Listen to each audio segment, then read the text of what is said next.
Land the most desirable talent. Launch your company towards massive success. This is the Higher Power Radio Show with Rick Girard. Man, employer branding is a very hot topic, and today we're here to challenge conventional wisdom and say that people pitch their company themselves wrong. All wrong. Oh yeah, we're going for it. They pitch the company what the company does and the perks they offer rather than the problems that they're solving first. Spoiler alert, guys. Talented people want to solve challenging problems. Today's quote: a problem is a chance for you to do your best. Any idea who said that? I remember you sent it to me, but no, it wasn't recognizable. It's Duke Ellington. Who's Duke Ellington? He was I think he died in the 70s. He was an old-time jazz composer, and he's... Musicians are problem solvers, for sure. Absolutely. I liked him better than Lawrence Welk. I'm Rick Girard, and welcome to the Higher Power Radio Show. Our mission is to provide proven tactical solutions to solve your company's toughest hiring challenges. We share insights from top-performing rebel entrepreneurs, disruptors, and industry experts, like our guest today, Ryan Foland. Ryan is the managing partner of Influence Tree. And as a global keynote speaker and managing partner of the Influence Tree, Ryan helps executives harness the power of vulnerability and authenticity to build better, more relatable, more personable brands. Yes, sir. All that. Then some. I know. Rebel. The rebel was here. Ryan's also the inventor of the 313 method, which we're going to talk about today, a discovery process that helps you communicate ideas into 3 sentences, which is condensed into 1 sentence and then ultimately boiled down to 3 words. We found out when I was in your show that I'm the Sherpa of hiring. Yes. So there we go. Ryan, welcome to the Higher Power Radio Show today. Thanks. Good to be here. Great to have you. So we're going to talk about a couple things. We're going to cover why positioning of your messaging does not attract people to your company. And then we're going to share our methods for engaging talent to be drawn to your company using your 313 method. I got turned on to this a few weeks ago, and it's a different opener, and I loved it, and I've been using it. Yeah, you've actually used it, though, right? Yeah, I have used it. Okay. Yeah. It's not about what I do. It's about the problem I solve. That's right, because I don't care what you do, Rick. And that starts us out with the problem, right?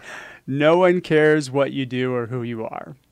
Yeah, and it's a harsh reality to face, but once you face it and can get past the harshness, we can look to the other side of it. Why is it that you really invest your time into people, places, and things? It's because they solve certain problems. Sure. So if we don't take this as a pejorative, it's not something that's a negative.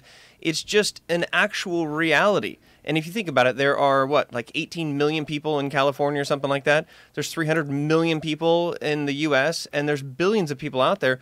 We just don't physically have enough time to care about everyone. No. Now, I want to grant. And we're hit by so much information on a daily basis, too. Yeah. Now, sometimes people will sort of jump out when they hear the beginning of this conversation. They'll say, well, you should be good, and you should do good things, and you should care about everybody.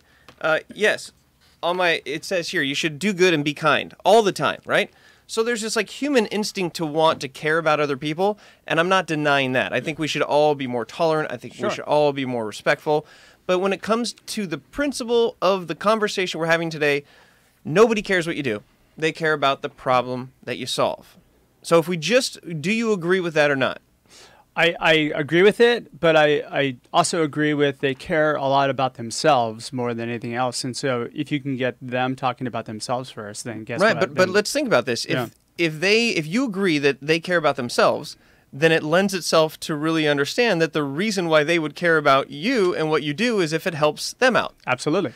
So it is that people don't care what you do, it's that they care about the problems that you solve for them. For them or somebody like them. Yeah, right? Somebody, if they have a family friend, you've either seen products, you've seen services, and you're like, oh my gosh, this would totally help my friend out. I'm still interested because it's going to help that person out. And therefore, my friends, when I help them solve their problem, it's less of a problem for me. So your goal is to promote a core problem that you solve that hopefully they can resonate with. Well, let's talk about a couple things, specifically activation energy when it comes to conversations. All right, activation energy, what is that? It is the physics behind the amount of force that it takes for me to push my water bottle from here, and then it gets going, and it sort of falls on its own. Okay, look at, we're getting physics lessons and Yes. everything. So when you look at whether it's a project that you're taking on or a new task that you're learning, there's always an activation energy. In fact, the other day we wanted to go out into the wilderness, and there's this huge activation energy.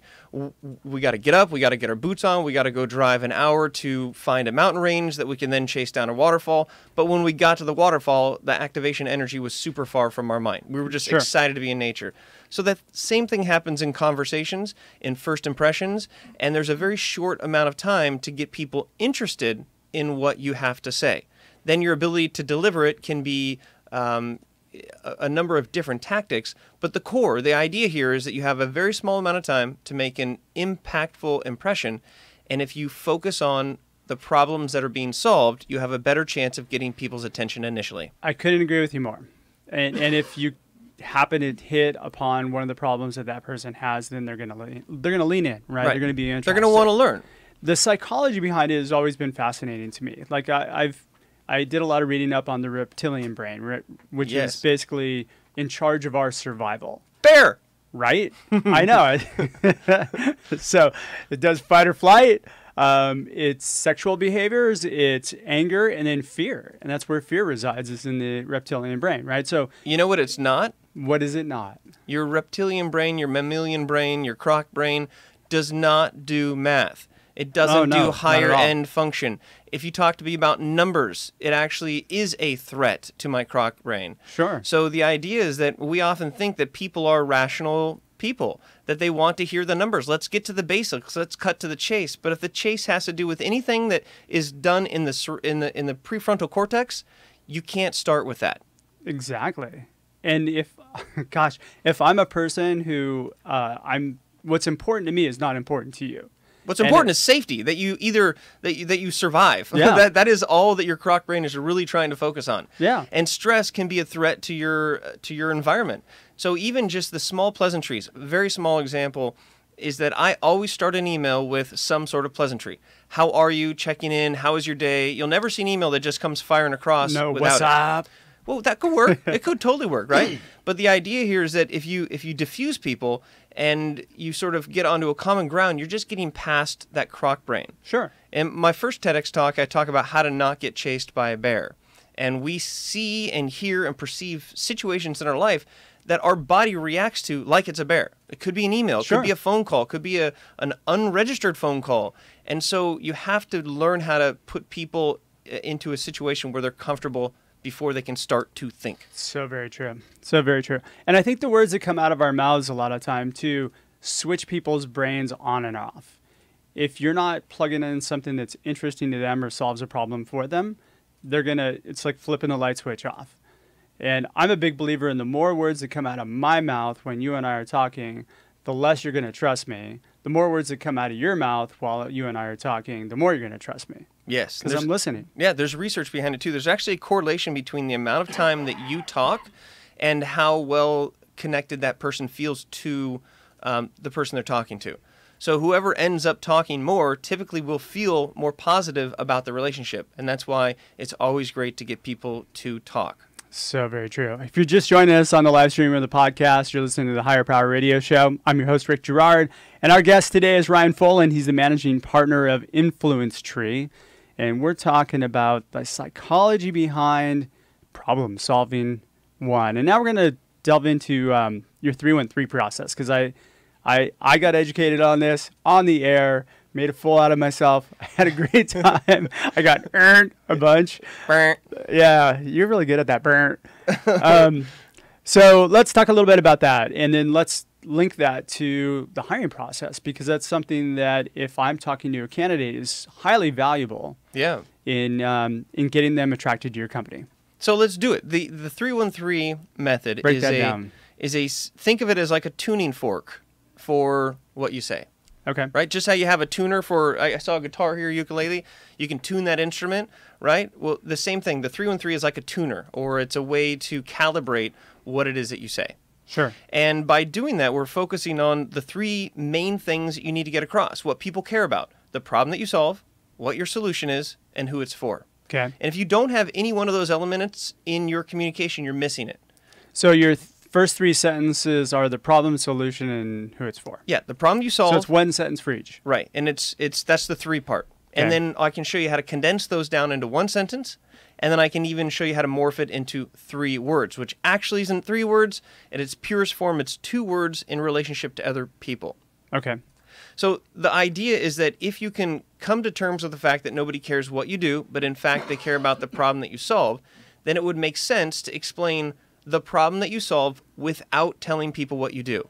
Okay, so I'm a person in interviewing at a company. I'm the CEO, and I'm sorry. I'm the CEO of a company. I'm talking to you. I'm going to talk to you about the problems that we solve first that are going to be in and around our customer base, or the problems I'm solving for you specifically. So let's look back to maybe a few stages of how people get to that spot, right? Okay.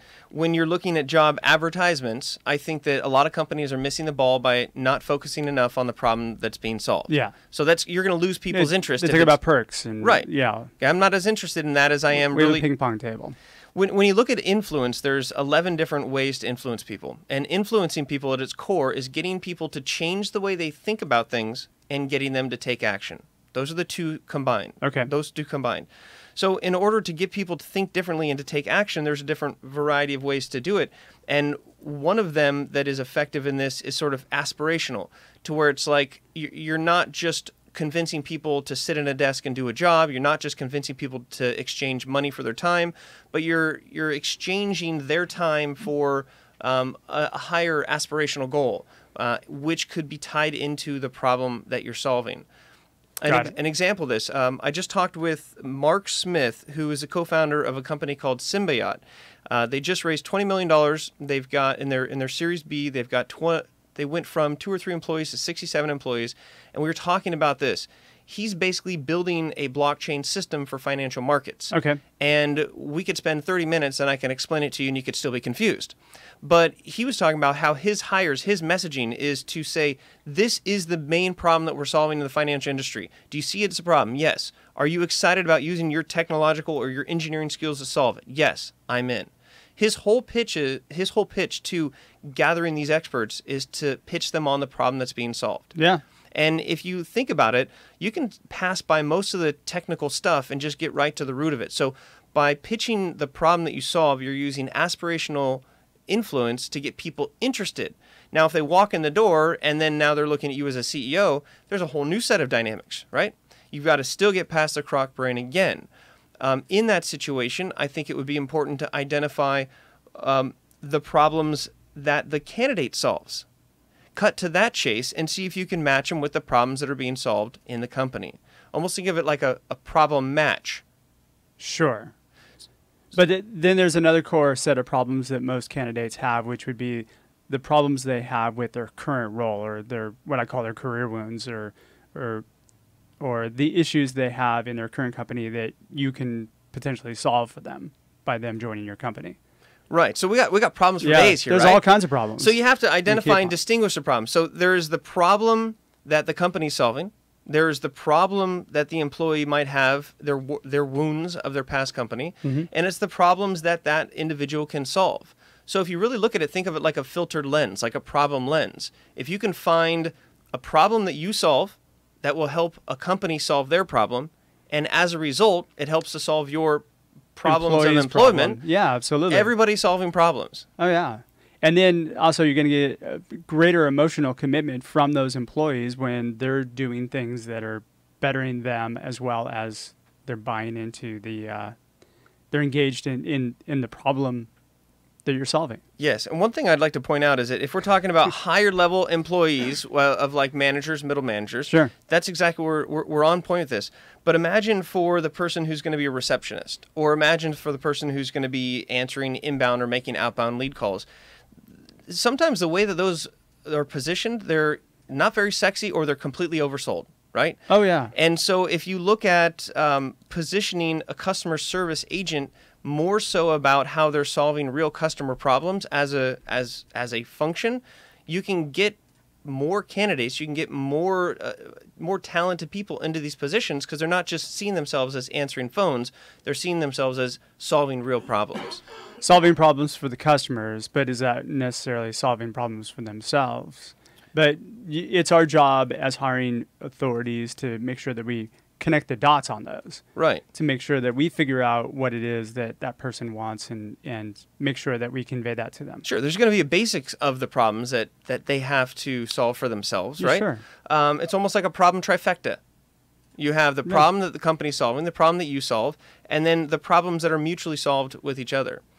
So using the 313 There's is a lot of problems here. I know, but isn't that a great problem to solve? With the 313, it helps you to put yourself into a box. Because if you can't state the single biggest problem that you're solving in a sentence, then you're going to have a hard time communicating that because you're going to want to explain there's multiple problems and you'll start tripping over yourself. If you can't define your solution in a very simple sentence, then you're getting too into the weeds. All right, so I'm going to challenge you. We're gonna do like a little. I'm sure you have one that's down, but let's do a 313 for your company.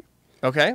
So let's talk about. So let's give somebody an example of what a good 313 would be. Okay, and I'm going to make this up on the spot here. Really, you don't have it rehearsed? I would rehearse it. You know, the thing about the 313 is that it's a methodology to which you can always use it as a barometer or check-in. Yeah. Yeah. And the one part that I was having a tough time was the positioning. The first sentence was kind of tough. Yeah. But all right, go for it. Let's talk about it. So the biggest problem for executives when growing their reputation is that they typically do the right things in the wrong order, leaving them spending tons of cash and not getting any traction. Okay. So is that a problem, yes or no? That's a problem. Okay, on a scale of 1 to 10, how big of a problem would that be? The way that I said it. Probably a 7 or an 8. Okay, so what could I have done to make it a little bit bloodier? I don't know. If it was a more relevant problem to me, then yes. Okay, so for executives who don't understand how to position themselves in the marketplace, it makes the job of headhunters an absolute nightmare. Yeah, that's probably a 9 or a 10. Okay. Yeah. Okay. Because you just hit me right in the hit you right where it hurts. Right in the face. Okay. Yeah. So you want to know my solution? Sure. Okay. What's the solution? The solution is a step-by-step process that guides executives through the exact things they need to do in the exact order to build a professional brand that will gain them recognition and an inbound flow of leads. Okay. So there's a solution. But I didn't tell you everything, right? It's just kind of the tip of the iceberg. That's a long sentence. It is. Yeah. Yeah. Well, I could shorten it down and say. Well, and then no, I get that. And then so your market would be who? Executives who have more money than time and want to build a personal brand. So, was that included in the solution, or is that something that's separate? You can mention the market throughout. Okay. But the target market would be those individuals who are having a hard time gaining traction online, building a digital footprint, particularly those that are here in Los Angeles, those that are maybe looking for new jobs, and you can continue to put filters on it into that spot. So executives are looking to build a brand. Yeah. So for example, this in real life, if somebody said, Ryan, what do you do? I would say, well, it's not really what I do that's important. It's a problem that I solve. Yep. Then I'd wait and you'd ask and I'd say, well. What problem do you solve, Ryan? Yeah, and then I'd explain the problem. Sure. I'd ask them if they think it's a problem. And then they would say most likely yes. I wouldn't ask them the 1 to 10 because we're sort of friends here. Yeah. But I could tell if it resonates and I could ask them if they have that issue. And then if they say yes, I could ask them if they're looking to solve that problem anytime soon. And if they say yes, I can say, I can help you out without telling them what I do. Okay, so let's position this as you're a company CEO and you're trying to hire. Okay. Right? So you and I just met and you wanted to talk to me. And okay, so tell me about what your company does, Ryan. Real quick backstory on this. Yeah. Am I trying to fill a certain position? I need to know somewhat what the problem is that I'm trying to solve. Sure. You're looking for a recruiter. I'm looking for a recruiter. To build your company. Okay. Yep. Okay. So. We're going to stretch. Yeah, no, that's fine. So I could tell you all day about what I do, but it's not as important because what I do is being held back by the fact that I'm missing a key partner in my business. Okay. And what would that key partner be? Somebody who can solve the problem of building the right team to join us? I know a guy. Okay. See, I mean, in perfect formula, you don't have to. It's not like a mechanical bull where you're like saying everything in a certain line.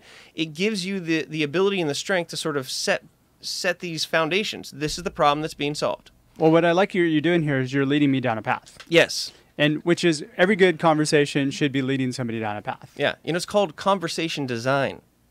Have you ever thought about creating a chatbot? No, I haven't. Think about it. Go through the efforts, because what you're doing is you're essentially going to create conversation design. If you had somebody that you could talk to, but you weren't really sure what they were going to say, how many different ways could you spin that conversation so you could look to control it? And if you think about it, it's not controlling in a bad way. It's leading them into the things that would be most interesting for them. Well, or gaining you the desired outcome that you need in order for it to be an efficient phone call or conversation. Yeah, not to waste your time, not to waste their time. Absolutely. Our methodology, and when we talk to people on the phone, is very design and lay it out like that. I mean... Now, in your design, at what point do you bring up the problem? So I position it differently. I usually will get them to talk about their problems first. Okay. So I mentioned a career wound. My goal is I know that in the first 15 to 30 seconds, I can lose them very quickly. But what I figured out is if I get somebody talking about themselves very quickly, they continue on. So everybody's really busy and nobody really wants to talk to me. But once I get them talking about themselves, then I got a half-hour conversation if I choose to take it that far. You're getting past a crock brain, you're getting comfortable with them and things like that. Yeah. So there's still a way to incorporate the concept of the 313 as long as you look at the core. It's how are you incorporating the problem? Yeah. How are you incorporating your solution to a way that you're not unloading your solution on someone, that there's a little mystique behind it. The what you do, not how you do it. So where I think you use this most effectively is in a networking situation or when you're out meeting people, right? Because that's really when... Yes, but it also can be a compass course for the content that you create, for podcast episodes, for whatever it is. I always look and I say, is what I'm doing, is there a piece of this I can stitch back to the problem that I'm solving? Is there a stitch to this where I can leverage some of my expertise to communicate my solution within it? And is there a way that I can communicate to those who are listening or who are reading whether or not they fit within my target market? And this is like basic business, but we forget about it because we get past our step 1 or 2 and we go forward and we're just sort of scraping to bring clients and money in the door. But if you bring it back, if you cannot articulate the problem that you solve in one sentence, then there's a good chance that you need to really file that down until the spear is very pointy. Okay, so let's file that down to your one sentence. What would the one sentence be? So the one sentence is a combination of those 3 elements. Okay. And you can do them in 6 different varieties, 6 different orders. It would be the problem, solution, market, or market, solution, problem, and you could reverse and switch the things around. So I solve this problem for these people, and here's how I do it. Okay. So if I were to say that, going with my example of what I do at Influence Tree, it would be for people who can't seem to build their personal brands. It's a problem. Mm-hmm. I've created a simple step-by-step process. That's the solution. Yep. Specifically for executives who are not positioned well and they're looking for a new position. I like it. Yeah. And I could spin varieties of that all day long. But the core, in my mind, is the problem is that people, when it comes to branding, they don't know how to do it. They don't have the time for it. There's all kinds of problems. You just have to pick one that you think will resonate the most given that audience. Yeah, and I think that's where I love this.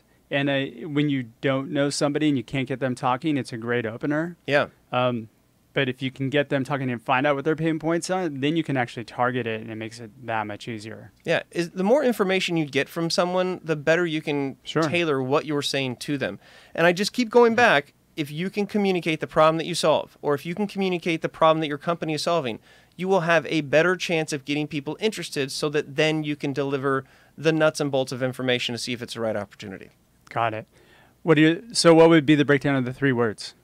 So the 3 words, let's see, based on what we're talking about, there being a time crunch and a money crunch, think of it as the quick pick for your personal brand.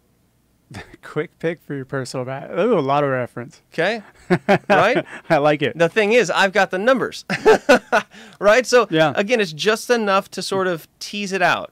Or I could be the magic 8-ball where you go like this and you see it for your personal brand. You see, it's these things that people already know. Could be the what is the glass ball that people look through, witches and stuff? Crystal ball? Yeah, I'm the crystal ball for branding. Ooh, okay. I like that one better. That's a Okay. little sexier than the Good. quick picks.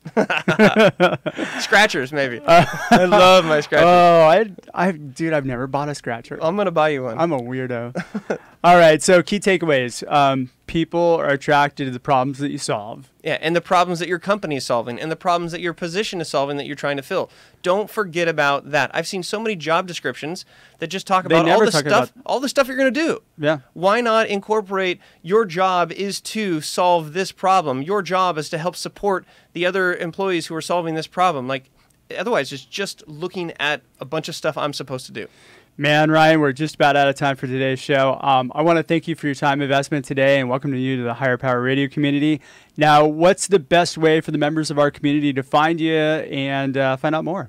Well, go to your local 7-Eleven and get a scratch. No, just kidding. RyanFoland.com. Everything starts and stops there. Spell it out. RyanFoland.com. And we'll have a link on the show notes. Yeah. And if you go to /speaking, it speaks about the problems that I solve. And at the very bottom, you can see my radio show and my 2 podcasts. Yeah, and his podcasts are great. And he can teach you how to not get chased by a bear. Yes. All right, I want to thank our listening audience for tuning in to this week's episode of Higher Power. A quick thanks to our team, our engineer, Paul Roberts, our producers, Andrea Ballin, Shanti Ryle, and our creative director, Ayla Gerard. If you're listening to the podcast, please subscribe, review, and share. We love your feedback. Join the Higher Power Radio community at Higher, that's H-I-R-E, Power, P-O-W-E-R, radio.com. Or you can follow me on Twitter at Rick_Gerard. I think I have like 200 followers, whereas Ryan has like 2 million. Almost. But the other day, I put out a question, what's the biggest challenge with the hiring process? And that tweet almost broke the internet. There are a lot of problems around this hiring process. So very true. Tune in next week. Our guest is going to be Greg Tursarian, who is the Director of Talent Acquisition for Sweetgreen. I'm your host, Rick Gerard, and you have been listening to the Higher Power Radio Show. Aloha. Thank you for listening to Higher Power with Rick Gerard on OC Talk Radio.